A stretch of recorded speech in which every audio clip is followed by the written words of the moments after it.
આતંકીઓના મોત પર દુઃખ કેમ વ્યક્ત કર્યું? શશી થરૂરે કોલંબિયાને તેમના જ ઘરમાં સંભળાવ્યું. કોંગ્રેસ સાંસદ શશી થરૂર હાલ કોલંબિયાની રાજધાની બોગોટામાં છે. તેઓ આતંકવાદના વિરોધમાં ભારતના સફળ ઓપરેશન સિંદૂરની જાણકારી આપવા માટે બનાવેલા એક સર્વપક્ષીય પ્રતિનિધિમંડળનું નેતૃત્વ કરે છે. તેમણે બોગોટામાં પાકિસ્તાનના આતંકના ચહેરાને ઉજાગર કરતા કહ્યું કે અમને બરાબર ખબર છે કે પાકિસ્તાનમાં 81% ડિફેન્સ સાધનો ચીનથી આવે છે.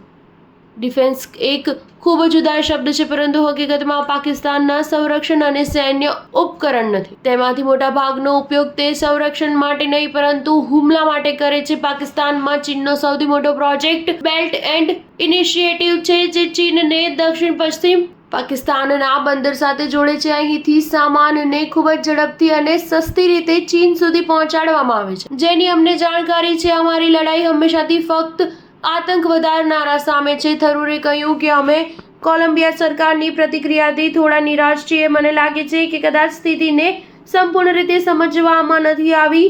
જ્યારે કોલંબિયાએ પાકિસ્તાનમાં આતંકી ઠેકાણા પર ભારતના હુમલામાં મોતને ભેટેલા લોકો પ્રતિ સંવેદના વ્યક્ત કરી છે. અમે અહીં ફક્ત પરિસ્થિતિને સમજાવવા આવ્યા છીએ, જે અમારા માટે ખૂબ જ મહત્વપૂર્ણ છે. ભારત એવો દેશ છે કે જે હકીકતમાં વિશ્વમાં રચનાત્મક પ્રગતિની શક્તિ રહ્યો છે.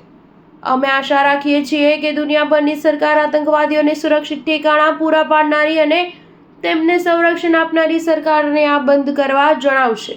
સ્ટાર ન્યૂઝ 7 હંમેશા સચ્ચાઈની સાથે.